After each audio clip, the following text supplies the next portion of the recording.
Bem-aventurado o varão que não anda segundo o conselho do ímpio, não se detém no caminho dos pecadores e não se assenta à roda dos escarnecedores. Antes tem seu prazer na lei do Senhor e na sua lei medita de dia e de noite. Ele será como uma árvore plantada junto a ribeiros de água, que dá seu fruto na estação própria, cujas folhas não caem, e tudo quanto fizer prosperará. Eu sou Gil Batiston e você está no Conexão Extrema Filhos. Se você não é inscrito, por favor, se inscreve já e ativa as notificações.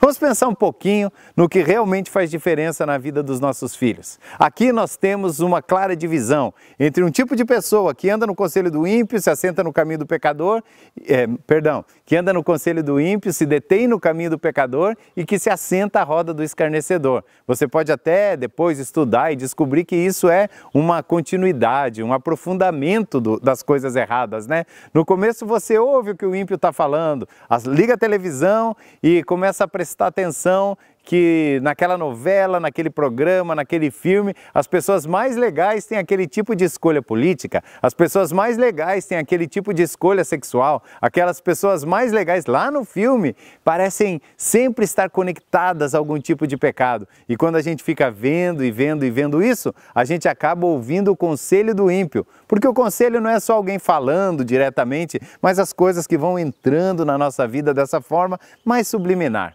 Mas assim que a gente passa a ouvir o conselho do ímpio, nós podemos nos deter no caminho do pecador. O que é deter no caminho do pecador?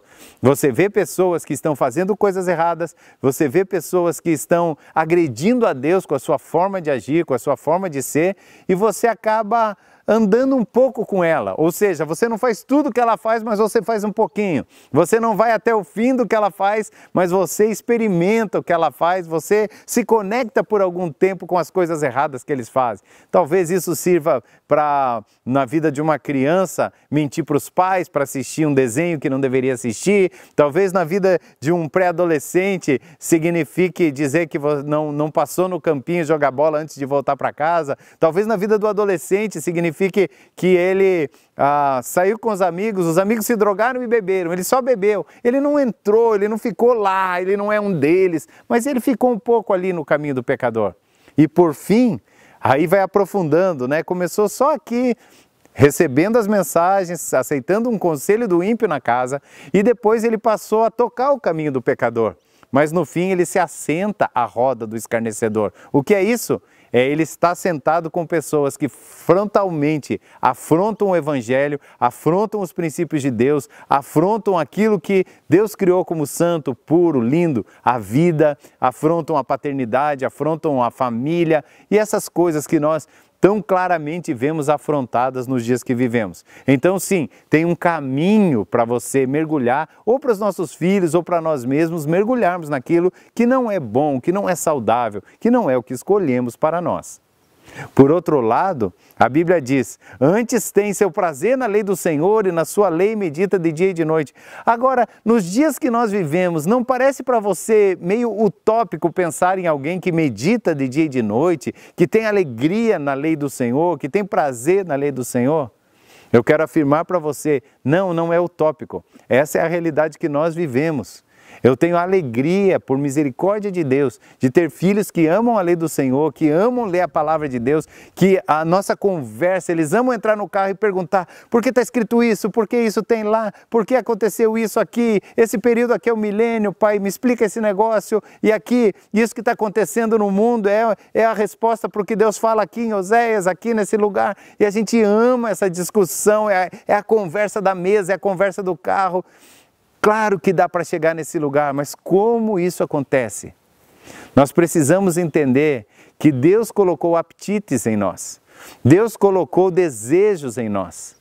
E quando nós não satisfazemos os desejos de Deus da forma de Deus, esses desejos, eles ficam insatisfeitos e nós começamos a buscar em outros lugares aquilo que era para nós encontrarmos no Senhor. Por exemplo, eu vou dar um exemplo bem claro. A palavra de Deus nos ensina em Efésios 5,18, não vos embriagueis com vinho, no qual há dissolução, mas enchei-vos do Espírito. Há um desejo em todo ser humano, mais aflorado ainda nos jovens, de sair do nível da naturalidade. Há um desejo pelo sobrenatural, há um desejo pelo torpor, há um desejo por embriaguez. E eu quero falar isso usando essa palavra não no sentido de um bêbado que encheu a cara de álcool, mas no sentido de experimentar coisas que, se você estiver na plenitude da sua razão, mas sem a emoção envolvida, você nunca vai experimentar. Então, a gente fica com a parte do versículo que diz: não vos embriagueis com vinho, e a gente diz para os nossos filhos: filho, aqui a Bíblia diz, não se embriague com vinho. Então, se você fica bêbado, você está pecando, você está contra a palavra. E sabe, querido, eu ousaria dizer que essa fala tem pouco resultado prático na maioria das casas. Mas a Bíblia, ela não termina o versículo aí, ela diz: não vos embriagueis com vinho, enchei-vos do Espírito. Porque a sede natural, de sobrenatural, de mover-se por um fogo dentro de nós, a sede de transcender as coisas que nós conseguimos enxergar naturalmente, as coisas que vemos sem estar alterados, ela foi criada por Deus para vivermos no Espírito Santo.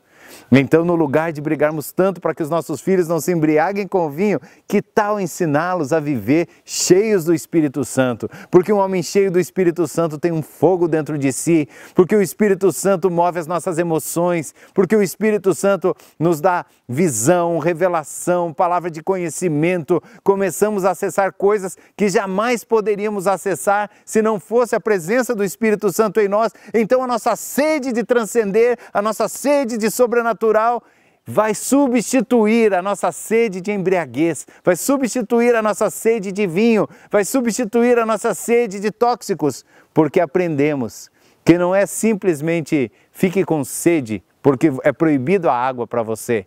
É oferecer uma outra água, é oferecer uma outra bebida, é oferecer um outro estilo de vida. Voltando ao início, ao pensamento do nosso vídeo, se eu não vou andar no conselho do ímpio, me deter no caminho do pecador ou me assentar na roda dos escarnecedores, como eu vou ter prazer na lei do Senhor e na sua lei meditar de dia e de noite? Não é se eu não fizer isso eu vou ter aquilo, se eu tiver isso eu não vou ter prazer nas coisas erradas. Se eu estiver cheio do Espírito Santo, o único caminho para um jovem está estruturado para não desejar a embriaguez desse mundo, é que ele aprenda a se encher do Espírito. Em outra tradução, se embriagar do Espírito. Talvez isso escandalize você, mas o Espírito Santo nos altera, o Espírito Santo nos modifica, o Espírito Santo nos coloca em níveis que não poderíamos estar de vivência somente pela nossa consciência. Você pode dizer, mas eu tenho um versículo que diz, de que maneira poderá o jovem guardar puro o seu caminho? Observando segundo a sua palavra. Então é a palavra de Deus que fortalece. Eu espero que você esteja recitando para mim Salmo 119, 11. De que maneira poderá o jovem guardar puro o seu caminho? 9, perdão. Observando segundo a tua palavra. No 11 ele vai dizer, escondi a tua palavra no meu coração, para não pecar contra ti. Mas a palavra é revelada pelo Espírito. A palavra apenas letra vai ser enfadonha, você vai abrir a palavra e vai começar a ter sono. Mas quando você entende, quando você vivencia essa palavra como a revelação daquele que você ama e por quem você se sente amado, quando você abre o seu coração para o Espírito Santo se mover em você, certamente você vai conhecer dimensões muito maiores e muito mais profundas. Então, no lugar de ficar brigando tanto para afastar os seus filhos das coisas erradas, vamos introduzi-lo no caminho das coisas certas. Agora, só tem um jeito de fazer isso. E esse jeito vai estar no próximo vídeo, onde nós vamos falar Ninguém Vem ao Pai. O título é Ninguém Vem ao Pai e eu quero te convidar para assistir também esse vídeo. Ok? Eu sou Gil Batiston, eu estou no Conexão Extrema Filhos e nós temos o Telegram, onde você não vai perder nada do que a gente produz, sempre vai ter tudo lá. Está aqui o link na descrição do vídeo ou na bio do canal. Valeu? Deus te abençoe e te vejo na próxima.